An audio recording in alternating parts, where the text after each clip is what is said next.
Good morning વિદ્યાર્થી મિત્રો. ધોરણ 2 વિષય છે ગણિત. આપણે 8 ચેપ્ટર સુધી શીખી ગયા. 8મું ચેપ્ટર હતું દશક અને એકમ. દશક અને એકમ વિશે આપણે સમજ મેળવી લીધી. ત્યારબાદ આપણું 9મું ચેપ્ટર છે ગણિતમાં મારો મજાનો દિવસ. કયું ચેપ્ટર છે? 9મું, મારો મજાનો દિવસ. હવે અહીંયા આપને એક કેલેન્ડર જેવું આપેલું જો. જાન્યુઆરી, ફેબ્રુઆરી, માર્ચ, એપ્રિલ, મે, જૂન, જુલાઈ, ઓગસ્ટ, સપ્ટેમ્બર, ઓક્ટોબર, નવેમ્બર અને ડિસેમ્બર. આવું તો આપણે સિનિયર જુનિયરમાં પણ ભણી ગયા છીએ એટલે તમને યાદ જ હશે. આ શું હતું? 12 મહિનાના અંગ્રેજી નામ હતા. કયા નામ હતા? અંગ્રેજી નામ. આપણે ગુજરાતીમાં તો કારતકમાં અક્ષર આવે. આ અંગ્રેજી નામ હતા જાન્યુઆરી, ફેબ્રુઆરી. ચલો હવે આગળ જોઈએ. એક દિવસ સોમવાર જાય છે મંગળવાર પાસે. સોમવાર ક્યાં જાય છે? મંગળવાર પાસે. બુધવારને મળવા. કોને મળવા જાય છે?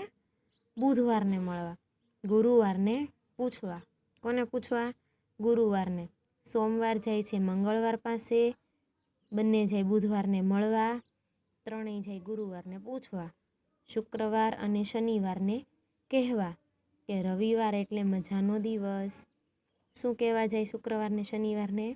કે રવિવાર એટલે મજાનો દિવસ. ચાલો આગળ. શું તમારા માટે રવિવાર મજાનો દિવસ છે? પ્રશ્ન પૂછ્યો છે તમને કે તમારા માટે રવિવાર મજાનો દિવસ છે? જવાબ શું હશે તમારો? હા જ હશે. કેમ? રવિવારે રજા હોય એટલે. સોમવાર અઠવાડિયાનો પહેલો દિવસ હોવાથી ખુશ છે.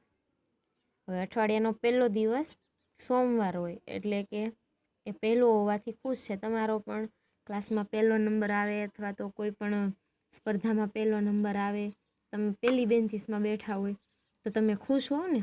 એવી જ રીતે સોમવાર છે અઠવાડિયાનો પહેલો દિવસ છે તે માટે એ ખુશ છે. હવે તમે કહો. હવે આપણે અહીંયા ખાલી જગ્યા આપી છે એ આપણે કહેવાની છે. અઠવાડિયાનો ત્રીજો દિવસ ખાલી જગ્યા છે. હવે સોમવારને પહેલો દિવસ ગણીને આપણે આગળ બીજા દિવસ ગણવાના છે.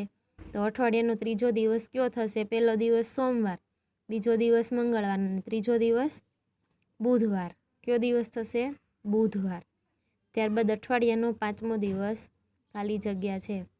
પહેલો સોમવાર, બીજો મંગળવાર, ત્રીજો બુધવાર, ચોથો ગુરુવાર ને પાંચમો શુક્રવાર. કયો છે? શુક્રવાર. અઠવાડિયાનો પાંચમો દિવસ કયો આવશે? શુક્રવાર. અઠવાડિયાનો બીજો દિવસ ખાલી જગ્યા છે. સોમવાર પહેલો દિવસ અને બીજો દિવસ મંગળવાર. કયો આવશે? મંગળવાર. ત્યારબાદ અઠવાડિયાનો છેલ્લો દિવસ સોમ, મંગળ, બુધ, ગુરુ, શુક્ર, શનિ ને રવિ. અઠવાડિયાનો છેલ્લો દિવસ કયો આવશે? રવિવાર. હવે પૂછ્યું છે કયો દિવસ આવશે? રવિવાર પછી. રવિવાર પછી કયો વાર આવે? સોમવાર. કયો? સોમવાર. આ ખાલી જગ્યા બધી તમારે લખવાની છે તમારી બુકમાં. હોમવર્ક તો હું આપીશ જ બીજું, પણ આ ખાલી જગ્યા પણ તમારે તમારી બુકમાં લખવાની છે. રવિવાર પહેલાં કયો દિવસ આવશે?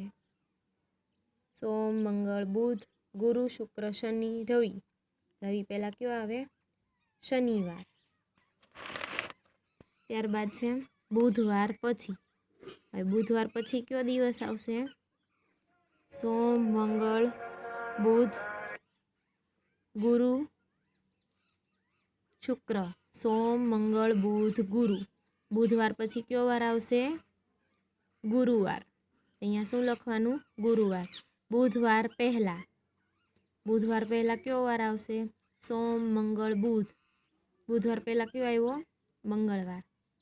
રવિવારના 2 દિવસ પછી. રવિવારના 2 દિવસ પછી. રવિવાર, સોમવાર, મંગળવાર અને બુધવાર. રવિવારના 2 દિવસ પછી કયો વાર આવશે? બુધવાર. રવિવારના 4 દિવસ બુધવારના 4 દિવસ પછી બુધવાર. એના 4 દિવસ પછી એટલે ગુરુ, શુક્ર, શનિ, રવિ. 4 દિવસ થઈ ગયા. પછી સોમવાર એટલે કે બુધવારના 4 દિવસ પછી કયો વાર આવશે? સોમવાર. સોમવારના 7 દિવસ પછી. મંગળવાર, બુધવાર, ગુરુવાર, શુક્રવાર, શનિવાર, રવિવાર, સોમવાર. સોમવારના 7 દિવસ પછી સોમવાર જ આવે અને પછી મંગળવાર. સોમવારના 7 દિવસ પછી કયો આવશે? મંગળવાર. ચાલો, તમને કયો વાર સૌથી વધુ ગમે છે? કેમ? કયો વાર સૌથી વધુ ગમે? રવિવાર જ ગમે. કેમ? કેમ કે તે દિવસે રજા હોય. આજે કયો વાર છે? તો આજે આપણે કયો વાર છે? સોમવાર. ગઈકાલે કયો વાર હતો?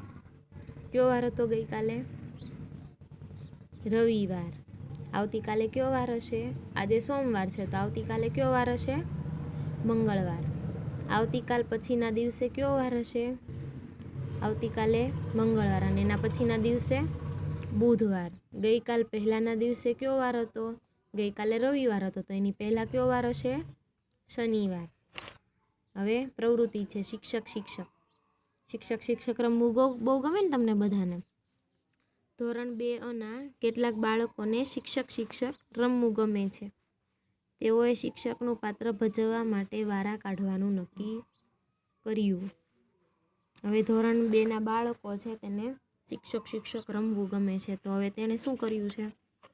શિક્ષકનું પાત્ર ભજવવા માટે વારા કાઢવાનું નક્કી કર્યું. એટલે કે સોમવાર છે તો ત્યારે આનો વારો, મંગળવારે આનો વારો, બુધવારે એવી રીતે અહીંયા આપણે આપેલું છે. તો જુઓ, સોમવારે વૈભવનો વારો, મંગળવારે અલ્પનાનો વારો, બુધવારે ગૌરવનો વારો, ગુરુવારે ગુરપ્રીતનો વારો, શુક્રવારે દીપકનો વારો અને શનિવારે રહેનુમાનો વારો. હવે એના પરથી આપણે અહીંયા ખાલી જગ્યા આપેલી છે. શુક્રવાર પછીના દિવસે ખાલી જગ્યા શિક્ષક બનશે. શુક્રવાર પછીનો દિવસ શનિવાર. કયો આવશે? શનિવાર. તો શનિવારે કોણ શિક્ષક બનવાનું છે? રહેનુમા. તો અહીંયા શું આવશે? રહેનુમા. મંગળવાર પહેલાંના દિવસે શિક્ષકનું પાત્ર ખાલી જગ્યા ભજવશે. મંગળવાર પહેલાં કયો વાર આવશે? સોમવાર. તો સોમવારે કોણ ભજવશે? વૈભવ. તો અહીંયા શું આવશે? મંગળવાર પહેલાંના દિવસે શિક્ષકનું પાત્ર વૈભવ ભજવશે. ગૌરવ ખાલી જગ્યા વાર પછીના દિવસે શિક્ષકનું પાત્ર ભજવશે. ગૌરવ ખાલી જગ્યા વાર પછીના શું છે? જો વાંચજો સરખું. ગૌરવ ખાલી જગ્યા વાર પછીના દિવસે એટલે કે જે દિવસ છે આપણે અહીંયા પહેલાંનો વાર લખવાનો છે. ગૌરવ જે દિવસે શિક્ષકનું પાત્ર ભજવવાનો છે આપણે એ પહેલાંનો વાર લખવાનો છે. તો ગૌરવ ક્યારે ભજવવાનો છે? બુધવારે. એટલે કે મંગળવાર પછીનો દિવસ થયો ને.